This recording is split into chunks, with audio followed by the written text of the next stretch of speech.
Hey there, my name is Brandon. Thank you so much for tuning into my channel. I've been wanting to work on this for a long time, and since I'm quarantined in my house, I have no excuses to not work on it. So here we are. Thanks for joining me. Please consider subscribing if you'd like, and let's get to it. So if you're watching this video, you're probably familiar with the Resort TV 1 channel, where they live stream from one of the parks or different areas around the Walt Disney World Resort on Friday nights. And we love those. We definitely love those when they're available. But in the past month or so, as we've been quarantined in our house, one of the things that we like to do is just put on some of their relaxing strolls. So they have a bunch of relaxing stroll videos. I think there's over 120 some of them. And, it's just them walking around with a camera in Disney Springs, in Magic Kingdom, in one of the resorts. I think there's the Polynesian and a couple of the newer ones. And this is a library that's constantly growing. So there's no narration. It's just the sights and sounds of, taking a relaxing stroll through one of these areas. So as we're eating dinner, we'll just put it on the TV and have the ambiance of Hollywood Studios as we eat. It's probably the closest thing you can get to being there right now. So check it out. I will link to the playlist in the description below. So I want to talk about magical moments. Magical moments are when cast members at the Walt Disney World Resort go above and beyond to make the day of the guests.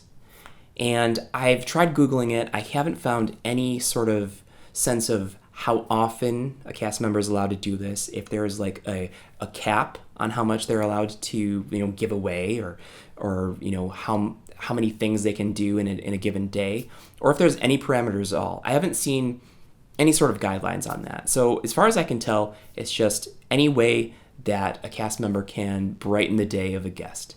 Now, my wife just turned 40, and we decided we wanted to take a trip down to Disney for her 40th birthday. And we weren't planning on going to any of the parks at first, but being down there and being in the area, we're like, we gotta do this. We want to try to go on Rise of Resistance because it just came out.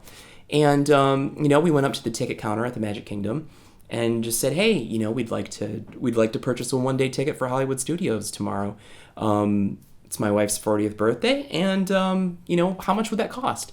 And so, the cast member worked with us, and she was telling us, different strategies on how to get the boarding pass for Rise of the Resistance. And, we were telling her, we realize we probably won't be able to get any fast passes because it's the day before, but you know what? We just kind of want to enjoy the park. Turn 40 in the park. What could be better than that? So we had a nice conversation with this cast member. She was awesome, and gave a little button that said it's my birthday. And we bought the tickets. We walked away, and a little bit later we pulled up the Disney Parks app just to see if there's any fast passes that we could get. Just something. And we noticed that she had given us a fast pass for the Aerosmith Rock and Roller Coaster.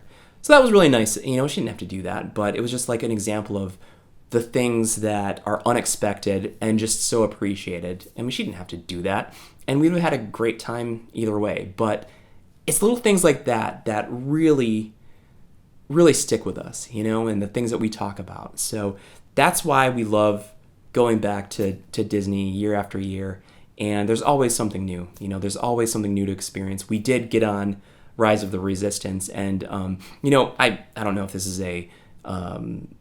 just my personal feeling, but as we got there really early. We got there, I think, an hour and a half before the park opened that day.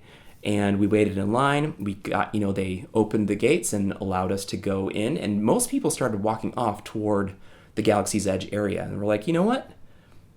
Let's just go to Toy Story Land. And so we stood in line for Slinky Dog.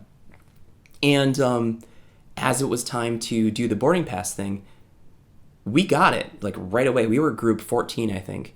And everyone around us, I think, was getting it. So I'm just speculating. Maybe there's less people concentrated in other parts of the park and people in Galaxy's Edge. I don't know. It probably doesn't make sense. You know what? Forget it. Well, that's it for now. Thank you so much for tuning in. Please consider subscribing and giving this video a thumbs up. And hope to talk to you soon. Thanks.